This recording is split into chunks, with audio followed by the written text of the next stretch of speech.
गृह मंत्री जी, एएनआई के साथ बात करने के लिए धन्यवाद। नए विधेयक आप इंट्रोड्यूस कर रहे हैं, आपने जेपीसी में भी भेजा है। 30 दिनों से ज़्यादा अगर कोई इलेक्टेड रिप्रेजेंटेटिव हिरासत में जाता है और उसे पद से हटाया जाएगा। आपने कहा कि क्लॉज ज़रूर गंभीर होने चाहिए, लेकिन इनोसेंट अंटिल प्रूवन गिल्टी, क्या इस सिद्धांत को ये उलट नहीं जाता इससे? देखिए, सीधे सवाल से मुझे नहीं लगता कि आप बिल की स्पिरिट के साथ न्याय कर पाएगी। मैं आपके माध्यम से पूरे देश की जनता को बताना चाहता हूं कि 130वां संशोधन क्या है। 130वें संशोधन में ये संविधान संशोधन है। इसमें हमने एक प्रावधान किया है कि प्रधानमंत्री, मुख्यमंत्री, भारत सरकार के मंत्री या राज्य सरकार के मंत्री किसी भी गंभीर आरोप में अगर अरेस्ट होते हैं और 30 दिन तक उनको जमानत नहीं मिलती है तो मुख्यमंत्री या प्रधानमंत्री मंत्री के केस में उनको उनके स्थान से मुक्त करेंगे। अगर वो नहीं करते हैं तो अपने आप कानूनन वो मुक्त हो जाएंगे। ये प्रावधान 130वें संवैधानिक संशोधन में हमने किया है। अब सबसे पहले मैं स्पष्ट कर देता हूं,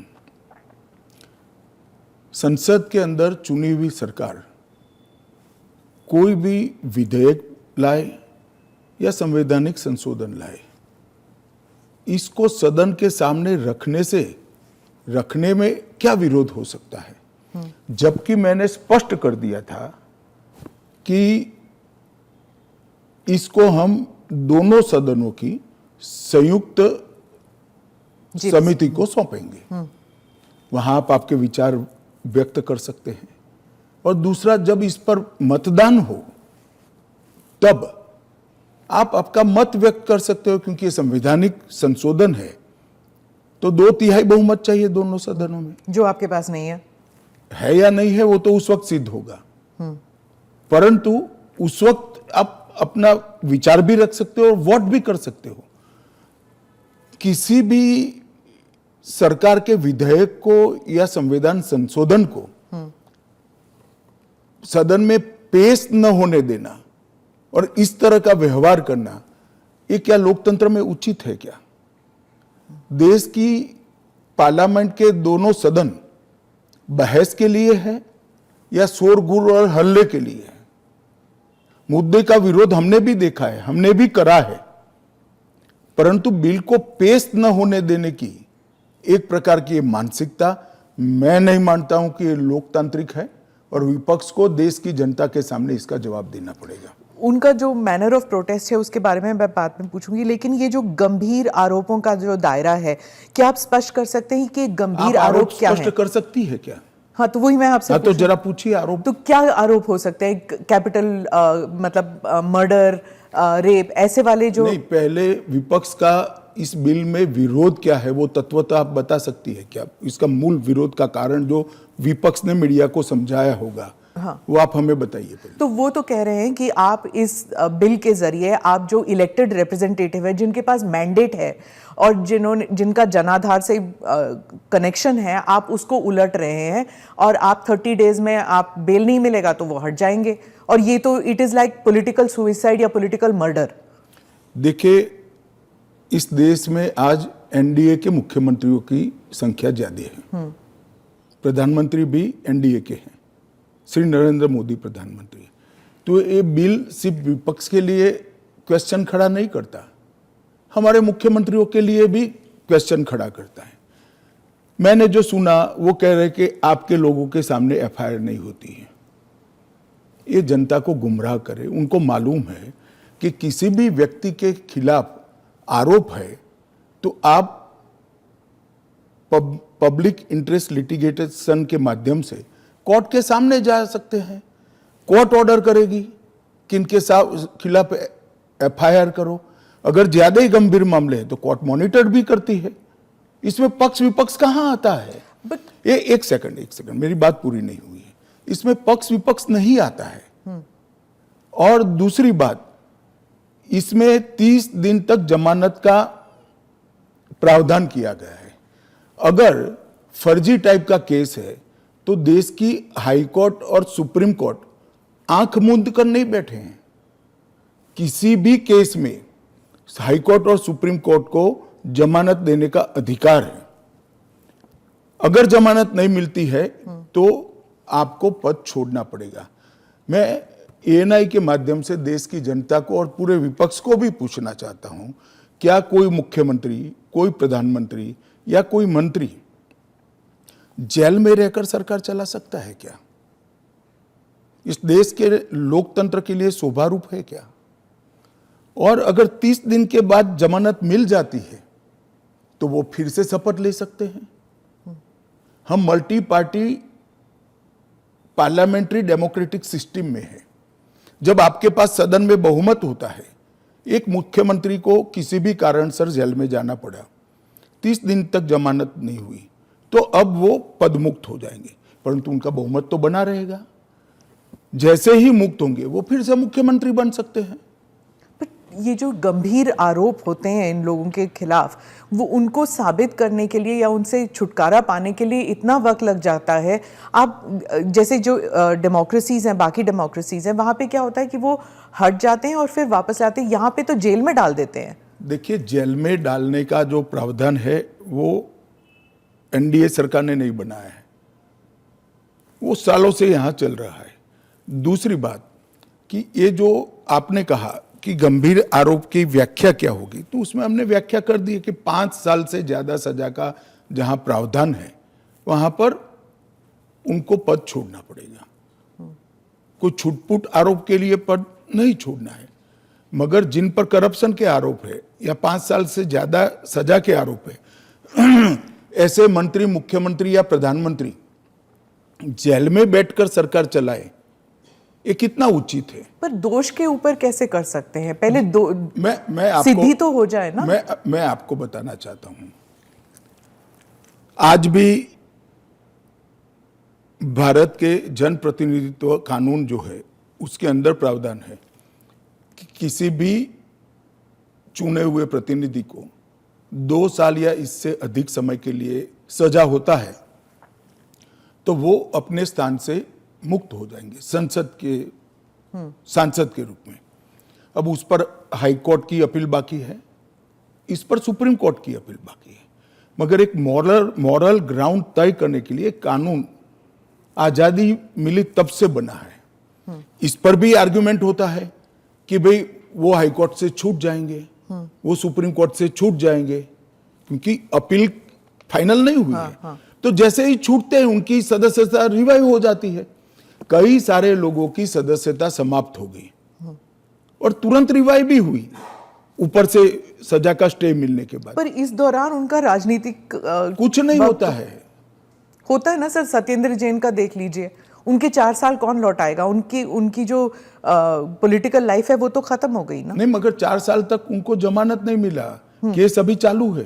हाँ, तो पर उसके बाद सीबीआई का जो रिपोर्ट है वो कोर्ट ने एक्सेप्ट कर लिया ना। आप भयंकर भ्रांति में हो। जिस एफआईआर में वो 4 साल जेल में रहे, वो एफआईआर में क्लोजर रिपोर्ट नहीं भरी गई है।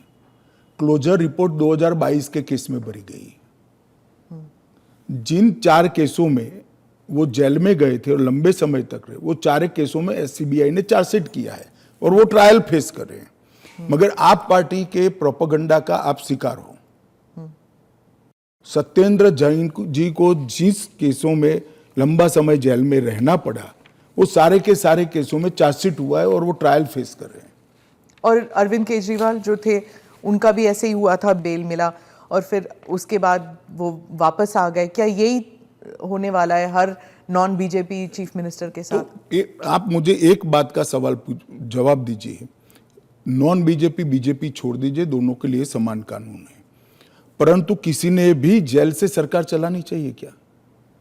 आजादी से अब तक कई सारे नेता जेल में गए, कई सारे मुख्यमंत्री भी गए, मंत्री भी गए, और सबने इस्तीफा देकर जेल में गए। अभी अभी एक ट्रेंड शुरू हुआ कि जेल में जाने के बाद भी इस्तीफा नहीं देना।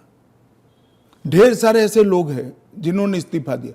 तमिलनाडु के कुछ मंत्रियों ने नहीं दिया, दिल्ली के मंत्री और मुख्यमंत्री ने नहीं दिया, और सरकार के सचिव, डीजीपी, मुख्य सचिव इनके पास आदेश लेने के लिए जेल में जाएंगे, ये क्या हमारे लोकतंत्र को दुनिया में सम्मान दिलाएगा क्या?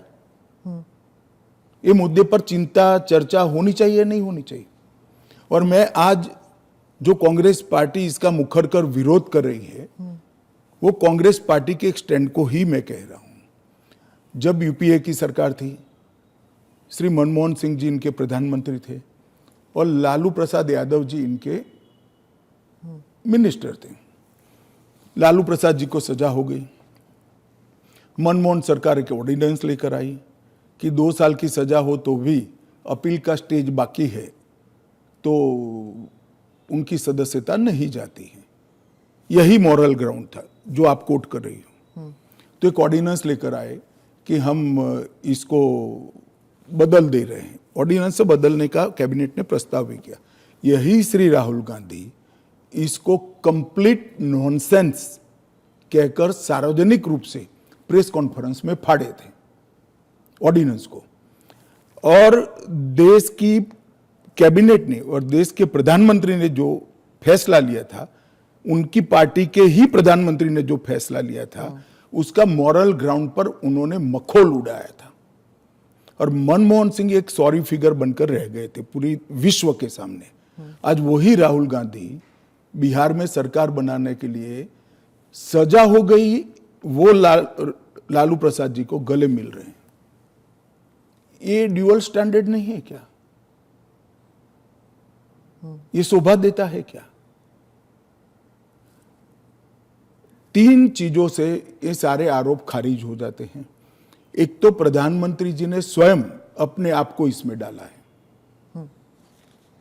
एक जमाने में कांग्रेस 39वां संविधान, प्रधानमंत्री ने डाला है, पहले नहीं थे क्या प्रधानमंत्री?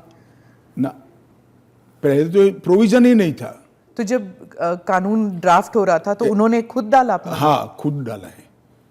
पहले 39वां जो संशोधन था, इसमें इंदिरा जी उपराष्ट्रपति, राष्ट्रपति के साथ साथ खुद को भी इनके खिलाफ कोई वैधता नहीं रहती है चुनावी मुकदमों का एक संविधान संशोधन लेकर आई थी। वो खैर कांग्रेस पार्टी और श्रीमती इंदिरा गांधी की नैतिकता का सवाल है। नरेंद्र मोदी जी अपने खिलाफ खुद संविधान संशोधन लेकर आए हैं कि प्रधानमंत्री भी जेल में जाएगा तो उसको इस्तीफा दे देना पड़ेगा। पर इससे एक एक्स्ट्रा जुडिशियल पावर कह लीजिए जो भी एक अधिकारी को नहीं मिल जाता कि प्रधानमंत्री से भी ज्यादा सीनियर हो जाता है वो? जी, आप ऐसे बात करिए जिसमें जैसे इस देश में कोई कोर्ट ही नहीं है। पर कोर्ट में डिलेज होते हैं ना सर? ये कानून आने के बाद नहीं होंगे, क्योंकि कोर्ट को तुरंत इंटरवीन करना पड़ेगा। किसी चुने हुए प्रतिनिधि को खारिज करने का प्रावधान हुआ है। मैं तो उल्टा कहता हूं, इससे यस और नो जो होना है वो जल्दी हो जाएगा। तो प्रेशर कोर्ट्स पे होगा डिक्लेयर करने के लिए? प्रेशर होगा ये कहना ठीक नहीं है। हाँ। मगर हमारी कोर्ट भी, पर उसी नहीं सुनिए ना, हमारी कोर्ट भी कानून की गंभीरता को समझती है। जब 30 दिन के बाद पद छोड़ना है तो वो उसके पहले इसका फैसला करेगी कि बेल मिलना चाहिए या नहीं मिलना चाहिए। हाईकोर्ट में जब केस गया कि श्री केजरीवाल जेल में है, तब उनको वहां से इस्तीफा देने चाहिए। पब्लिक इंटरेस्ट लिटिगेशन फाइल हुआ। हाईकोर्ट ने कहा कि हम सैद्धांतिक रूप से मानते हैं कि इनको छोड़ देना चाहिए मॉरल ग्राउंड पर, परंतु अभी के कानून में कोई प्रावधान नहीं है। चलिए, अब कानून में प्रावधान हो गया।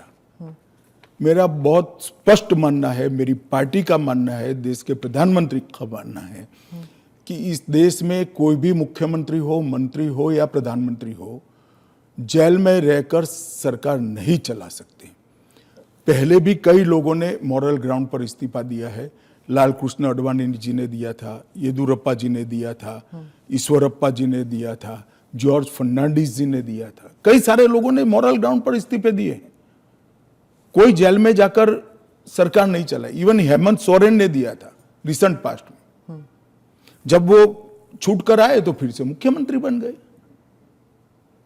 अब इसका हमने कानूनी प्रोविजन किया है, क्योंकि जब पहले कानून बने होंगे, संविधान बना होगा, तब संविधान निर्माताओं ने ऐसी निर्लज्जता का कल्पना नहीं करा होगा कि कोई भी मुख्यमंत्री जेल में जाएगा और अंदर से मुख्यमंत्री बना रहेगा। खैर, अब ऐसी घटनाएं हुई है रिसेंट पास्ट में, तो हमें हमारी नैतिक मूल्यों के स्तर को गिरने नहीं देना चाहिए। एक कानून नैतिक स्तर के मूल्यों को एक आधार देगा और इससे हमारा लोकतंत्र निश्चित रूप से मजबूत होगा। गृह मंत्री जी, विपक्ष कह रहा है कि सरकार जो है वो इस तरह के जो सिचुएशन बनाएगी या फिर कोर्ट पर दबाव डालेगी कि 30 दिन में जमानत नहीं मिलेगा। अगर 30 दिन में जमानत नहीं मिल जाता तो फिर the entire thing falls through. देखिए, ये उनका पद से चिपक रहने के लिए एक अलग प्रकार से बनाया हुआ खूबसूरत आर्ग्यूमेंट है। मैं मानता हूं हमारी कोर्ट्स संवेदनशील है और जब किसी का पद जाता है तो निश्चित रूप से कोर्ट समय मर्यादा में उनकी जमानत के फैसले करेंगे, जो भी होगा उसका। मैं विपक्ष के लिए नहीं लिखा, पक्ष विपक्ष जो भी होगा, इसकी जमानत के फैसले तुरंत ही करने की पद्धति भी डेवलप होगी, ऐसा मेरा स्पष्ट मानना है। वो तो कहते हैं कि पॉलिटिक्स ऑफ वेंडेटा होगा, क्योंकि जो इन्वेस्टिगेटिंग ऑफिसर है, जो पुलिसिंग है, वो सब सेंट्रल के कमांड में आ जाता है। पूरी चीज में से आपकी सरकार नहीं, है तो फिर पूरी मैं चीज में आपसे से कोर्ट को बाहर ही रख रही हूँ। तो कोर्ट जाने से पहले इन्वेस्टिगेशन भी तो होगा ना। इन्वेस्टिगेशन तो पुलिस के हाथ में मैं समझ गया, इन्वेस्टिगेशन हो गया, गलत हुआ, मान लीजिए आरोप भी मान लीजिए, अरेस्ट भी गलत हुई, तो 30 दिन में कोर्ट कहेगा अरेस्ट गलत है। और वेंडेटा की बात कांग्रेस पार्टी कर रही है, इनको शोभा नहीं देता जी। पर ये फिर वही पॉलिटिक्स की बात हो गई ना, क्योंकि आप कह रहे हैं कि इतने सारे राज्य हैं जहां पर बीजेपी के चीफ मिनिस्टर्स हैं, लेकिन वो तो टारगेट में नहीं होंगे। वो तो कह रहे हैं कि जहां पर बीजेपी की सरकार नहीं है वहां के चीफ मिनिस्टर्स को आप टारगेट बनाएंगे, खासकर ये जो इंडिया अलायंस के जो चीफ मिनिस्टर्स हैं। देखिए, मैं अभी भी कहता हूं कि भारतीय जनता पार्टी और एनडीए शासित जो राज्य हैं वहाँ कोई भी करप्शन या हमारे मंत्री या मुख्यमंत्री के खिलाफ केस है, उनका आरोप मान लीजिए, मानने के लिए ये फर्जी आरोप है, मगर एक सेकंड के लिए मान लीजिए कि कानून का काम नहीं करेगा, तो कोई भी व्यक्ति कोर्ट के सामने जा सकता है और कह सकता है कि इनके सामने एफआईआर दर्ज करने का आदेश दीजिए। और जब उनकी सरकार थी और वो ऐसा करते थे, तब बहुत सारी जांच कोर्ट के आदेशों से शुरू हुई है। यूपीए 2 में कम से कम 12 केस में गिना सकता हूं जहां कोर्ट के ऑर्डर से सीबीआई की जांच हुई है और सारे लोग फंसे हैं। पर वो उस टाइम तो उनकी सरकार थी, अभी आपकी सरकार है। वो कह रहे हैं कि चाहे डीएमके हो या आम आदमी पार्टी हो, आप सबके नेताओं को आप जेल में डाल देंगे। ऐसे नहीं हो सकता है, ये संभव ही नहीं है, क्योंकि कोर्ट तुरंत इंटरवीन करेगी अगर इसके अंदर एफआईआर के अंदर या अरेस्ट के अंदर तत्व नहीं है तो अरविंद केजरीवाल का उदाहरण भी देते हैं कि इस प्रावधान के अनुसार अगर उन्हें जमानत 30 दिन के भीतर ना मिलती तो वो भी वहीं पे पड़े रहते, जेल में पड़े रहते, और उनको फिर वो चीफ मिनिस्टर पद से भी हटा दिया। जमानत उनको एक कानून आया ही नहीं था, फिर भी मिल गई थी। हाँ, मगर इतना जरूर होता, अगर वैसे ही अगर ये कानून होता तो उनको इस्तीफा दे देना पड़ता, वो जो मैं मानता हूं कि देना चाहिए। बाहर निकलकर जब पब्लिक विरोध करने लगी तो उन्होंने दे भी दिया, मॉरल ग्राउंड पर ही दिया। अब कानूनन देना पड़ेगा, इतनी ही बात है। तो चुनाव फेस करने के पहले उन्होंने मॉरल ग्राउंड पर इस्तीफा देकर आतिशी जी को दिल्ली की मुख्यमंत्री, क्योंकि जैसे ही घूमने लगे पब्लिक ने सवाल करे। आपने कहा कि आप जीपीसी में भेजने वाले हैं, लेकिन ऑपोजिशन जो कह रहे हैं, जैसे टीएमसी जो फोर फ्रंट पे है ऑपोजिशन में, इस मामले में वो कह रहे हैं कि वो जेपीसी का हिस्सा बनेंगे ही नहीं, वो बॉयकॉट कर देंगे। फिर क्या होगा? नहीं, क्या होगा तो हम क्या कर सकते हैं? तो फिर वो कानून ले आएंगे फिर? तो उनको कौन ना बोल रहा है कि आप मत बनो, क्योंकि हम कह ही रहे हैं कि आप बनिए। आप अगर पार्लियामेंट चलाने के जो नियम बने हैं वो नियम को भी स्वीकार नहीं करोगे और आप कहोगे कि हमारी इच्छा है वही फाइनल हो, भले हम विपक्ष में हैं, ऐसे नहीं हो सकता। सरकार उनको मौका दे सकती है, अगर वो मौके का स्वीकार नहीं करते हैं तो हम क्या कर सकते हैं? हम तो रिसीविंग एंड पर हैं। क्योंकि वो रिसीविंग एंड पे हैं आप। निश्चित रूप से अगर जेपीसी बनाने का निर्णय होने के बाद भी वो जेपीसी का बहिष्कार करते हैं तो सरकार के पास विकल्प क्योंकि क्या वो कह रहे हैं कि आप सिर्फ उनका स्टैंप चाहते हैं, ये तो संविधान की हत्या है ये बिल। ऐसा नहीं है। जेपीसी में अनेक साक्ष्य बुलाए जाते हैं, सार्वजनिक जीवन के भी बुलाए जाएंगे। आप एप्लीकेशन करोगी तो आपको भी बुलाएंगे, आपका रिकॉर्ड होता है और वो सारे दलीलों का, साक्ष्यों के दलील का काट कर रिपोर्ट तैयार होता है और वो रिपोर्ट के आधार पर बिल को बदला जाता है। तो पूरी पार्लियामेंट की संवैधानिक प्रक्रिया को ही सिरे से खारिज करते हैं। फिर तो आप ऐसे भी कह सकते हो कोई भी कानून हम पास नहीं होने देंगे, हम विरोध करेंगे। कि महत्वपूर्ण बिल है, सभी पार्टियों के सदस्यों की राय पार्टी से कंसल्ट कर एक कंसीडर्ड राय जेपीसी के सामने आनी चाहिए। और अगर जेपीसी नहीं आता, अगर वो बहिष्कार करते हैं, तब क्या होगा? तो कुछ नहीं होगा, जेपीसी अपना काम करेगी। तो कैसे काम करेगी? अगर बहिष्कार कर रहे हैं तो फिर तो पूरे ऑपोजिशन के बगैर तो मौजूदा लोग काम करेंगे। कल को आप अगर ऑपोजिशन अभी से लेकर 4 साल तक कोई काम में सहयोग नहीं होता है, देता है, तो देश नहीं चलेगा क्या? स्मिता जी, ऐसे नहीं चलता है। हम इतना ही कर सकते हैं कि उनको बोलने का मौका दे, उनको बात रखने का मौका दे। अगर वो अपनी बात रखना ही नहीं चाहते हैं, अगर बोलना ही नहीं चाहते हैं, तो देश की जनता भी तो देख रही है ना चीजों को।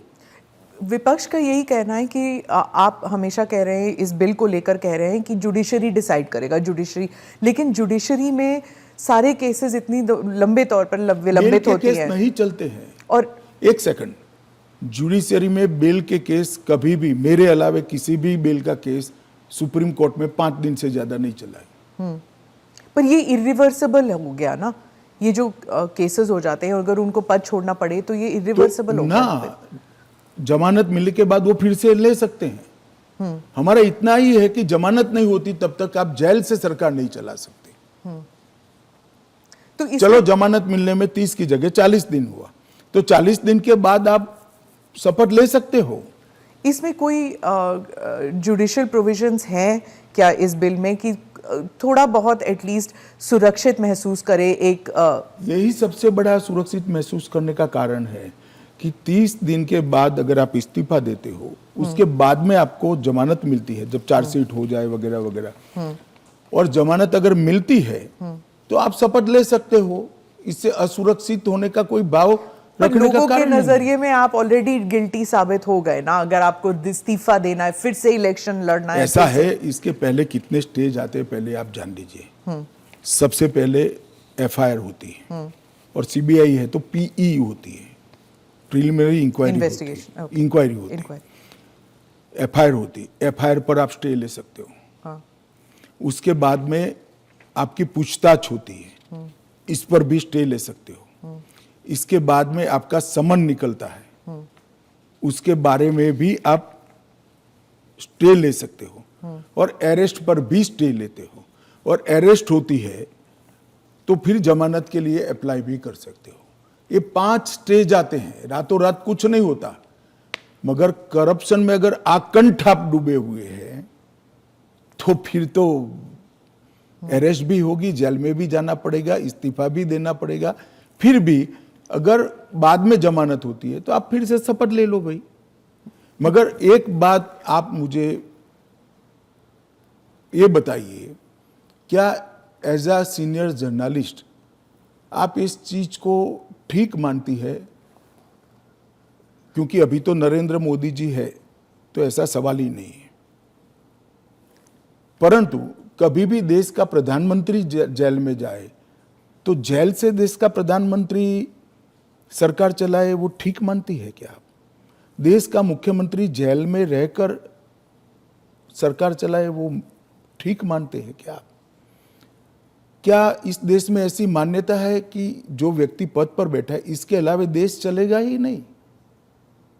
भाई, आपके दल का बहुमत है, आपके दल का कोई अलग व्यक्ति आकर शासन चलाएगा। जब आपका बेल हो जाए आप जरूर चले जाइए वहां पर।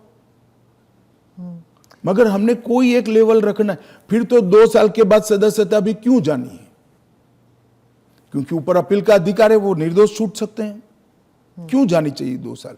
और वो कांग्रेस के समय में प्रावधान हुआ है कि अगर 2 साल से ज्यादा सेशन कोर्ट्स में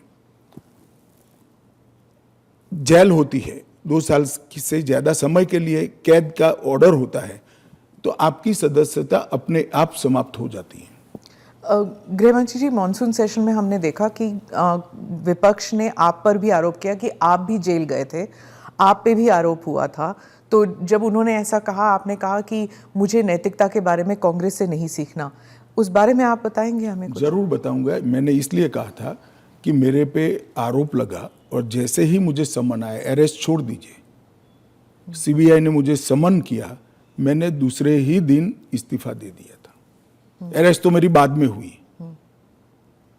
जैसे ही सीबीआई ने मुझे समन किया था, मैंने दूसरे ही दिन इस्तीफा दिया था और केस चला और केस में जजमेंट भी आया कि ये पॉलिटिकल वेंडेटे का केस था और मैं पूर्णतया निर्दोष हूं। पर वो तो बाद में आया था ना, 2016। एक सेकंड सुनिए ना। हाँ। एक सेकंड, वो जजमेंट बाद में आया। बेल मेरी पहले हो गई थी, बेल मेरी पहले हो गई थी और वो जजमेंट ऐसा आया कि कंप्लीटली पॉलिटिकल वेंडेटा के केस है, कहीं पर दूर दूर तक मेरा इस केस में इन्वॉल्वमेंट नहीं है और मुझे शंका के आधार पर बरी नहीं किया गया था। मेरे सामने के केस को खारिज किया गया था और मुझे बेल मिल गया था 96वें दिन पर। फिर भी मैंने फिर से शपथ लेकर गृह मंत्री नहीं बना था। इतना ही नहीं, जब तक मैं कंप्लीटली मेरे सामने के सारे आरोप क्वाश नहीं हुए, तब तक मैंने किसी भी संवैधानिक पद पर शपथ नहीं ली थी। तो मुझे क्या विपक्ष नैतिकता के पाठ पढ़ाता है? इन लोगों ने इंदिरा जी के समय में प्रयास किया कि प्रधानमंत्री को शील्ड किया जाए और आज भी ये प्रयास कर रहे हैं कि अगर कभी जेल में जाना पड़े तो हम आराम से जेल से सरकार बनाएंगे, जेल को सीएम हाउस पीएम हाउस बनाएंगे और वहां जाकर डीजीपी जेल से ऑर्डर लेंगे, चीफ सेक्रेटरी जेल से ऑर्डर लेंगे, भारत सरकार के कैबिनेट सेक्रेटरी जेल से ऑर्डर लेंगे, भारत सरकार के गृह सचिव जेल से ऑर्डर लेंगे। इस तरह से देश चलेगा। और ये कल्पना ही मैं तो, मेरी पार्टी और मैं दोनों सिरे से खारिज करते हैं कि जो व्यक्ति बैठा है इसके बगैर इस देश का शासन नहीं चल सकता और इससे किसी का भी बहुमत पार्लियामेंट में या विधानसभा में प्रभावित नहीं होगा। एक सदस्य जाएगा, आपकी ही पार्टी के दूसरे साथी सरकार चलाएंगे और आप जब जमानत प्राप्त कर लोगे तो आप आकर फिर से शपथ कर सकते हो। इसमें आपत्ति क्या है? अमित शाह जी, आप बार बार जुडिशरी का हवाला देते हैं, लेकिन उस वक्त भी जस्टिस आफ्ताब आलम आपके घर आए थे आपसे सिग्नेचर लेने के लिए कि आप गुजरात से बाहर चले जाएंगे। ना, ऐसा नहीं हुआ है। आफ्ताब आलम साहब कभी मेरे घर पे न आए नहीं है, ऐसी जरूरत भी नहीं पड़ी है। इन्होंने यहाँ रविवार के दिन स्पेशल कोर्ट बिठाकर मेरी बेल एप्लीकेशन को सुना और रिजेक्ट किया? ना, रिजेक्ट नहीं किया। इन्होंने कहा कि मुझे लगता है कि अमित शाह गृह मंत्री रहे, वो साक्ष्य को प्रभावित कर। तो मेरी जो वकील थी, इन्होंने कहा कि आपको अगर ये भय है तो जब तक बेल एप्लीकेशन डिसाइड नहीं होता हमारे क्लाइंट गुजरात के बाहर रहेंगे।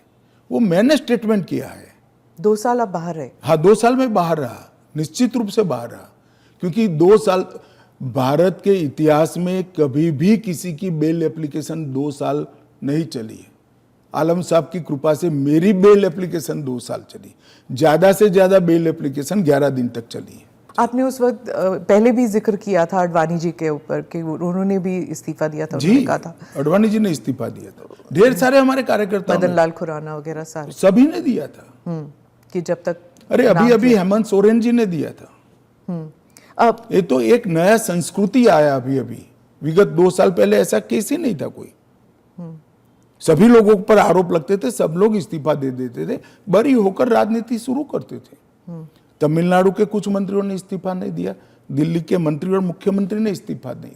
और अगर इस तरह से इस समाज जीवन का, नैतिकता का स्तर आप राजनीति का और समाज जीवन का नीचे ले जा रहे हैं, इससे हम सहमत नहीं हैं।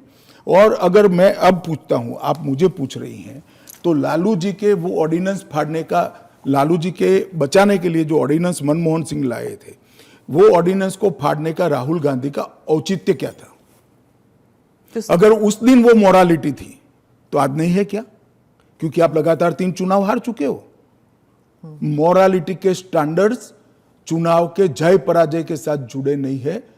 मोरालिटी के स्टैंडर्ड्स सूर्य और चंद्र की तरह हमेशा अपनी जगह पे स्थिर रहने चाहिए। तो क्या आप कह रहे हैं कि राहुल गांधी कॉम्प्रोमाइज हो गए हैं आरजेडी के लिए? नहीं, मुझे कहने की कहाँ जरूरत है। उनके 2 चीजों को वो कैसे जस्टिफाई करेंगे? मैंने तो आज पूछ लिया, आप इनका इंटरव्यू कर पूछ लो उनको। तो आपकी जो एनडीए के जो पार्टीज हैं, क्या वो सब सहमत है इस जी सर, बिल को लेकर? सब चंद्रबाबू नायडू, नीतीश कुमार सब सहमत है। सब आप पर इस मॉनसून सेशन में वो इतने आगे तो नहीं आए आपको डिफेंड करने के लिए, आप अकेले नजर आए। नहीं, आगे आने का मौका ही नहीं आया, बहस ही नहीं होने दी। जब जेपीसी होगी, जब बहस होगी और फिर पार्लियामेंट में बहस होगी तो सभी दल अपना अपना पक्ष रखेंगे। फिर आप पर पर्सनल अटैक हुआ, माइक हाथ में पकड़ा। देखिए, पार्लियामेंट किस तरह से चलनी चाहिए वो अकेला सत्ता पक्ष तय नहीं कर सकता। किसी भी बिल के लिए या संवैधानिक संशोधन के लिए स्वस्थ बहस का वातावरण अगर विपक्ष नहीं बनाता है तो देश की जनता देख रही है कि ये पद्धति ठीक है क्या। इस बिल पर जब तय था कि बिल अभी पारित नहीं होना है, जेपीसी में जाना है, मैंने बीच में ही खड़े होकर इसकी घोषणा कर दी थी, तो विपक्ष इस बिल पर अपना विचार रख सकता था या नहीं रख सकता, मुझे जवाब देना पड़ता। फिर तो बिल जाता जेपीसी में, उस दिन पास नहीं होना था। मैंने पहले ही घोषणा कर दी थी कि इस बिल को सरकार ने तय किया है कि ये जेपीसी में जाएगा, दोनों सदन का जेपीसी बनेगा, 21 सदस्य लोकसभा के होंगे, 10 सदस्य राज्यसभा के होंगे, 31 सदस्य प्रोरेटा सभी दलों से आएंगे। क्या ये बिल पास हो जाएगा? मुझे तो विश्वास है हो जाएगा। कांग्रेस पार्टी में ही और विपक्ष में ही कई लोग ऐसे निकलेंगे जो मोरालिटी का सपोर्ट करेंगे, मॉरल ग्राउंड को बनाए रखने के लिए सपोर्ट करेंगे। और फ्रेम है ये जेपीसी के अध्यक्ष जो बनेंगे उस पर निर्भर होगा। वो जब चर्चा समाप्त करेंगे तुरंत हम तो अगले सप्ताह में ले आएंगे। ऑपोजिशन कहती है कि जो पार्लियामेंट के अंदर सीआईएसएफ को लगाया गया है, इसकी वजह से लेजिटिमेट प्रोटेस्ट नहीं हो पा रहे और वो फोर्सिबली लोगों को बाहर किया जाता है जब प्रोटेस्ट करते हैं, तो वेल ऑफ द हाउस से। पहली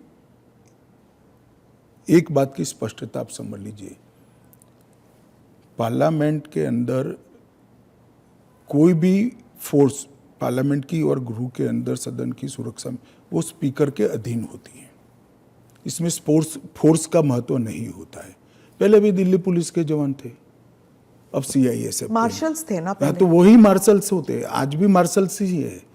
वो जैसे ही संसद की सुरक्षा विंग में आते हैं वो सीआईएसएफ या दिल्ली पुलिस के जवान नहीं रहते, वो मार्शल माने जाते हैं और वो स्पीकर के तहत होते हैं। मार्शल सदन के अंदर तभी प्रवेश करते हैं जब स्पीकर उनको ऑर्डर करे। एक बात, ये जो बदलाव हुआ है वो एक बड़ी दुर्घटना हुई थी। कुछ वामपंथी लोगों ने संसद के अंदर स्प्रे किया था, कलर स्प्रे किया था। उस वक्त लोकसभा स्पीकर ने एक कमेटी बनाई और वो कमेटी में गृह सचिव भी थे, लोकसभा के सेक्रेटरी जनरल थे, राज्यसभा के सेक्रेटरी जनरल थे और कई लोग थे। उन्होंने मिलकर ये तय किया कि किसी ने किसी एक सीएपीएफ ने स्पेशल संसद की सुरक्षा के लिए ट्रेनिंग किया हुआ एक दस्ता बनाया जाए, जो दस्ता संसद सभ्यों की गरिमा, पार्लियामेंट्री प्रोसीडिंग की गरिमा और संसद की सुरक्षा तीनों का समायोजन कर काम कर पाए।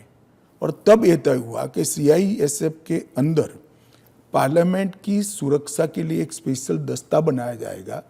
जो पहले दिल्ली पुलिस के लोग मार्शल के रूप में आते थे, उसी तरह से मार्शल के रूप में सभापति और स्पीकर के अंतर्गत काम करेंगे। पर ये एक सेकंड, वो संसद की बाहरी सुरक्षा को भी सुनिश्चित करते हैं और आंतरिक मार्शल का काम भी वो करते हैं, क्योंकि संसद के अंदर हथियार ले जाने की अनुमति किसी भी सुरक्षा कर्मी को नहीं है। पर ये पैरामिलिट्री हो जाता है ना ट्रेनिंग उनकी।